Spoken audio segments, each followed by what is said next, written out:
হে welcome বন্ধুরা, তোমরা সবাই কেমন আছো? আশা করি খুব ভালো আছো। তো আজকে আরও একটা নতুন ব্লগে সবাইকে জানাই ওয়েলকাম। আর আজকে আমি গিয়েছিলাম সরস্বতী ঠাকুর দেখতে। তো সেখানে কী করলাম, কোন ঠাকুরটা নিলাম, আমি পুরোটাই তোমাদের দেখাবো কোথায় গিয়েছিলাম।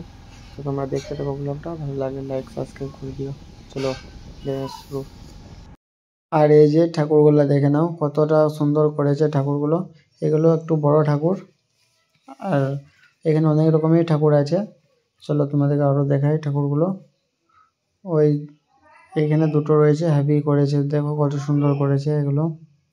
এইগুলো ছোট ঠাকুর আছে, যেমন নেবে তেমনি পেয়ে যাবে এখানে। এখানে দেখো এই একটা ঠাকুর, এইখানেও রয়েছে দুটো ঠাকুর, এইখানে আছে একটা, মুখ ঢাকা দিয়ে দিচ্ছে ঠাকুরটার।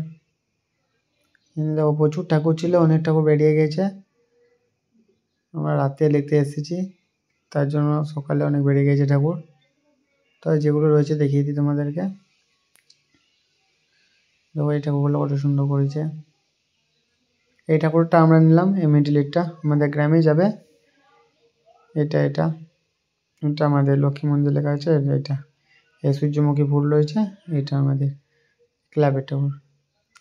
আর এই ঠাকুরটা তো কত ইউনিক করেছে, কুলপি দিয়েছে, কুলপি রানী সরস্বতী, হেভি লাগছে কিন্তু ঠাকুরটা দেখতে। দেখো আরেকবার দেখিয়ে দিলাম, খুব সুন্দর লাগছে কুলপি রানী সরস্বতীকে।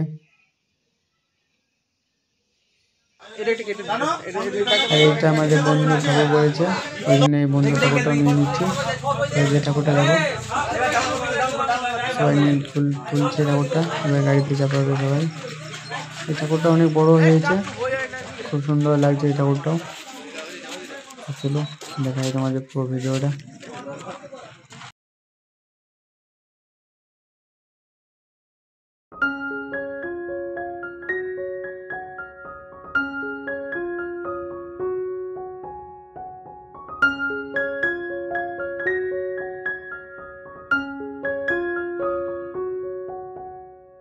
আর এবার দেখে নাও আমাদের ঠাকুরের ফাইনাল লুকটা, কত সুন্দর লাগছে, সাজিয়েছে, হেভি লাগছে, আমাদের বন্ধুগুলো মিলে করেছে এই ঠাকুরটা।